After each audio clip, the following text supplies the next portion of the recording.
अस्सलाम वालेकुम dear class 11 students. उम्मीद है आप लोग खैरियत से होंगे। Welcome to our channel. इस वीडियो में हम जो फिज़िक्स का चैप्टर 3 है न्यू बुक का, नेशनल बुक फाउंडेशन की जो न्यू बुक आई है फेडरल बोर्ड की, ट्रांसलेटरी मोशन चैप्टर नंबर 3, इसके जो शॉर्ट क्वेश्चंस हैं, कॉन्सेप्चुअल क्वेश्चन या शॉर्ट रिस्पॉन्स क्वेश्चंस एक्सरसाइज के, उनको सॉर्ट आउट करेंगे। तो चलते हैं एक्सरसाइज की तरफ। जो फर्स्ट क्वेश्चन है, what are the conditions for using the equations of motion. तो कौन सी कंडीशंस हैं जो हम यूज़ करते हैं इक्वेशंस ऑफ मोशंस के लिए।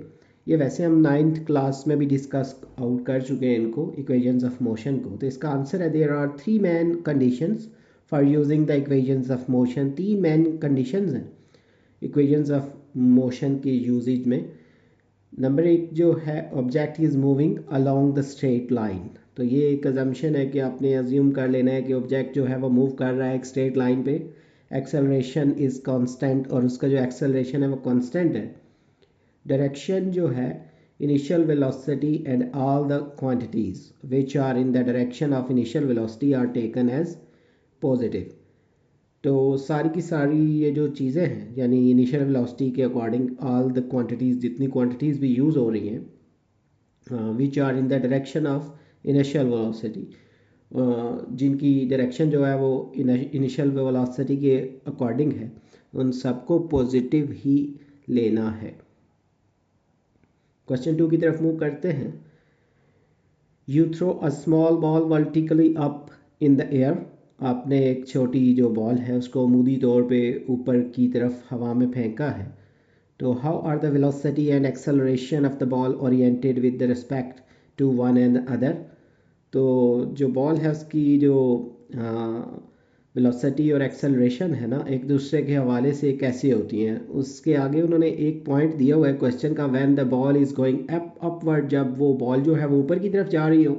और जो उसका सेकंड पार्ट पूछा है, when the ball is coming downward, जब वो नीचे की तरफ आ रही है बॉल। तो इसका आंसर जो है उसके ए पार्ट के लिए, when the ball is going upward, जब वो ऊपर जा रही है ball, velocity and acceleration are anti parallel. जब वो ऊपर जा रही है तो वेलोसिटी और जो एक्सेलरेशन होंगे ना, वो एक दूसरे के मुखालिफ होते हैं ना, एंटी पैरेलल होते हैं। तो उनकी जो डायरेक्शन है एक दूसरे के ऑपोजिट डायरेक्शन में होती है। और वेलोसिटी इज़ अपवर्ड, और उसकी वेलोसिटी जो है वो ऊपर की तरफ है, since the ball is moving up, क्योंकि वो बॉल भी जो है वो भी ऊपर की तरफ मूव कर रही है। Acceleration is downward due to gravity, उस वक्त जो उसकी एक्सेलरेशन है ना वो नीचे की तरफ है ग्रेविटी की वजह से। इसी का जो सेकंड पार्ट है, when the ball is coming downward, velocity and acceleration are parallel. Velocity is downward since the ball is moving downward.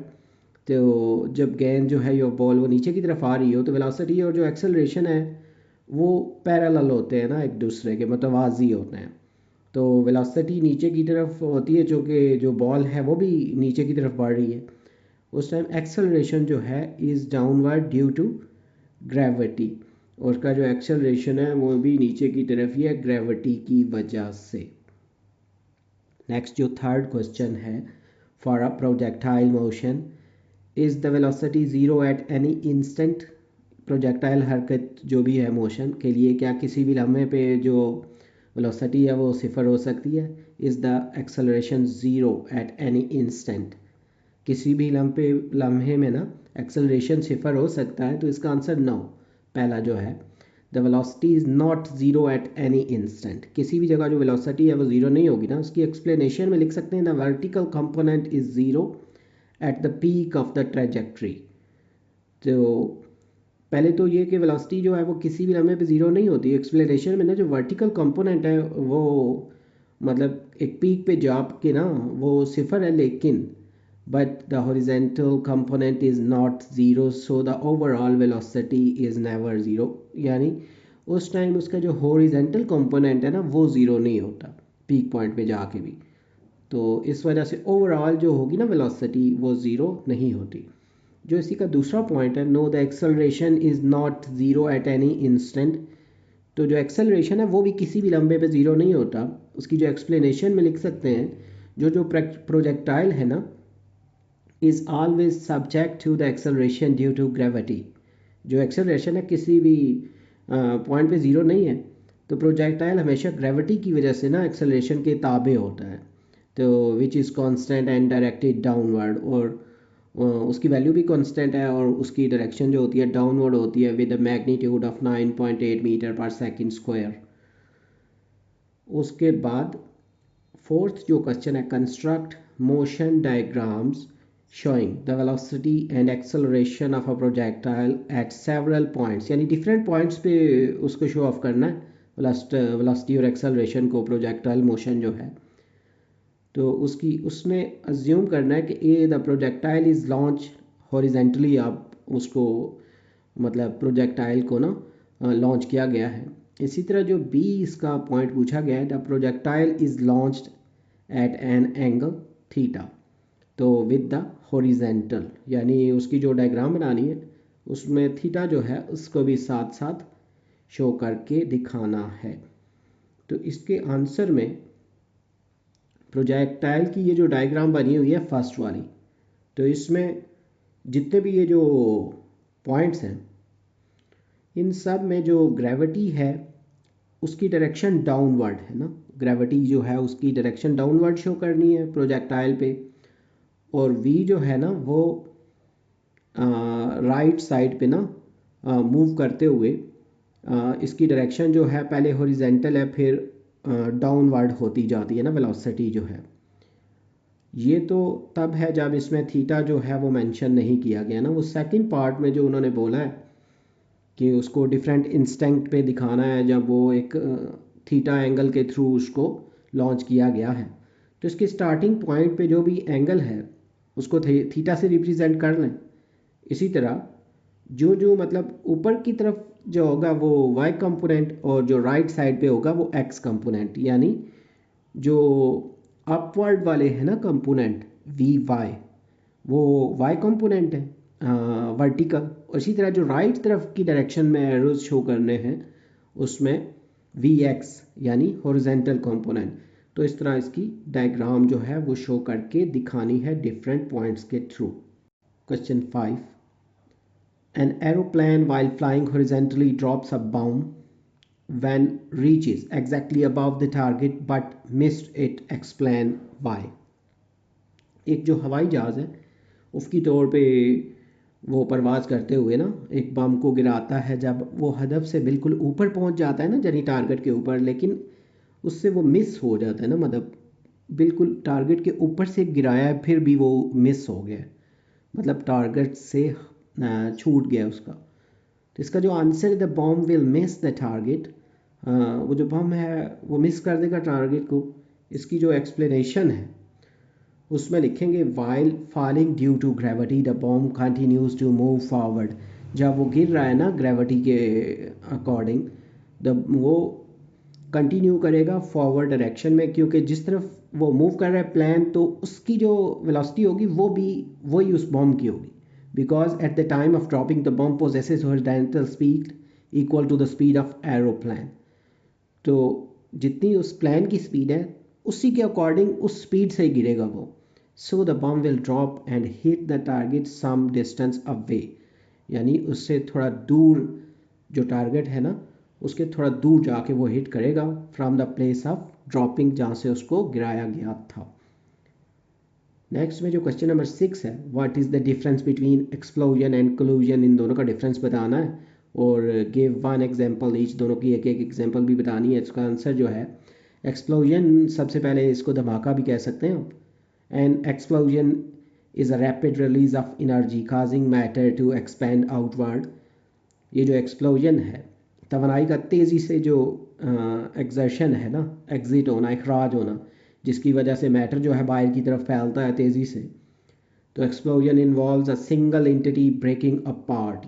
इसमें ना एक जो सिंगल एंटिटी यानी कोई सिंगल वजूद है या कोई ऑब्जेक्ट है उसका टूट के बिखर जाना। और इसकी एग्जांपल में जैसे फायर क्रैकर हैं, पटाखे वगैरह, जब वो एक्सप्लोडिंग करते हैं तो और इग्नाइटेड और आग लगने पर ना वो फट जाते हैं और ज़ाहिर है उसके टुकड़े हो जाते हैं, टूट के बिखर जाना। कोलिजन जो है ना दूसरा, a collision is an event where two और more bodies come into contact with force, यानी टकराव जो है, तसादुम, एक ऐसा वाक़या जहाँ दो या दो से ज़्यादा अजसाम ताकत के साथ राब्ते में आते हैं, कॉन्टैक्ट में ना, तो एक्सचेंजिंग एनर्जी एंड मोमेंटम, तो वो आपस में ना एनर्जी और मोमेंटम का तबादला भी करते हैं।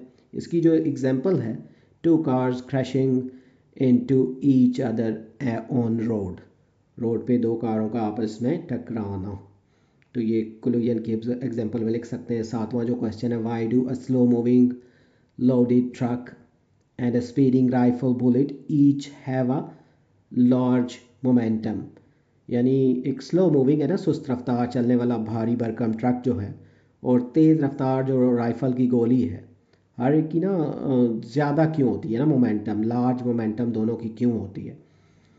तो मोमेंटम जो है असल में is determined by mass and velocity, यानी जो पी है ना मोमेंटम, वो मास और वेलोसिटी का प्रोडक्ट है, P is equal to M we.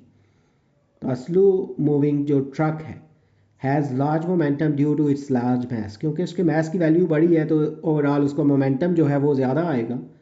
A speeding rifle bullet has large momentum due to its high velocity, उसकी वेलोसिटी की वैल्यू ज़्यादा है तो इस वजह से जो ओवरऑल उसका मोमेंटम है वो ज़्यादा होगा। That's why both the loaded truck and the rifle bullet show large momentum. Question 8 की तरफ मूव करते हैं। 8 जो क्वेश्चन है, what is the difference between elastic and inelastic collision, इन दोनों का जो डिफरेंस है वो बताना। इसका आंसर है, in an elastic collision kinetic energy is conserved, जो इलास्टिक कोलिजन में जो काइनेटिक एनर्जी होती है ना हर की दवाई, वो कंजर्व रहती है यानी महफूज रहती है।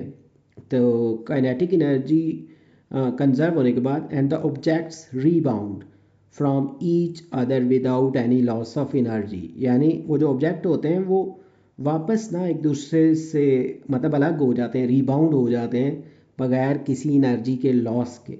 और जबकि जो एन इन इलास्टिक कोलिजन जो है, kinetic energy is not conserved, उसमें एनर्जी कंजर्व नहीं होती, और sum of the initial kinetic energy is transformed into other forms, उसकी जो इनिशियल काइनेटिक एनर्जी है ना वो दूसरी तवानाई की जो शक्लें हैं उसमें तब्दील हो जाती है, जैसे हीट और deformation of the objects involve, जिसमें वो जो ऑब्जेक्ट्स हैं ना उनकी जो डिफॉर्मेशन, शक्ल का तब्दील हो जाना एक दूसरे से टकराने के बाद।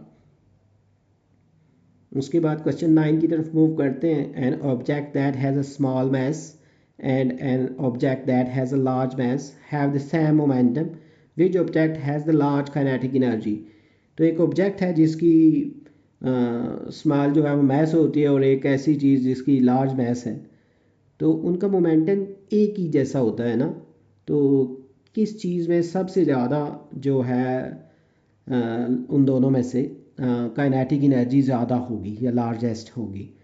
तो इसके आंसर में ना, if two objects have the same momentum, the one with the smaller mass will have a large kinetic energy. इसकी अगर दो हमारे पास ऑब्जेक्ट हैं और उनकी मोमेंटम एक जैसी है ना, सिमिलर है, तो एक छोटी जो मास के साथ ना लार्ज काइनेटिक एनर्जी होगी ना उसकी।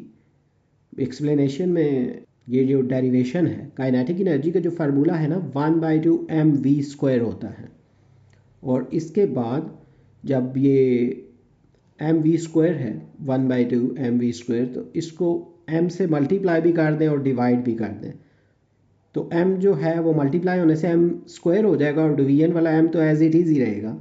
उसके बाद ये जो m²v² है ना, इसको एम वी का होल स्क्वायर बना दें तो ये मोमेंटम का होल स्क्वायर बन जाएगा, क्योंकि मोमेंटम का formula P is equal to M V होता है। तो एम वी की जगह P पुट करेंगे और जो होल स्क्वायर है वो P का स्क्वायर बन जाएगा। तो इस तरह जो काइनेटिक एनर्जी है वो मोमेंटम के स्क्वायर और डिवाइडेड बाय 2m के इक्वल आई है। यहाँ पे अगर गौर से देखें तो काइनेटिक एनर्जी और जो मैस है ना, इनका आपस में इन्वर्स रिलेशन है। इन्वर्स रिलेशन मीन, अगर किसी चीज़ का मैस कम है तो उसकी जो काइनेटिक एनर्जी है वो ज़्यादा होगी, और अगर किसी चीज़ का मैस ज़्यादा है तो उसकी काइनेटिक एनर्जी जो है वो कम होगी। ये इसकी जो डेरिवेशन के थ्रू थोड़ी सी एक्सप्लेनेशन है, इसको आप अंडरस्टैंड करने के लिए यहाँ से रीड आउट कर सकते हैं। Therefore the object with smaller mass will have the largest kinetic energy. तो ये रीज़न है जो इक्वेशन के थ्रू आप अंडरस्टैंड कर सकते हैं। क्वेश्चन 10 की तरफ मूव करते हैं। Can object in a system have momentum while the momentum of the system is zero, explain your answer.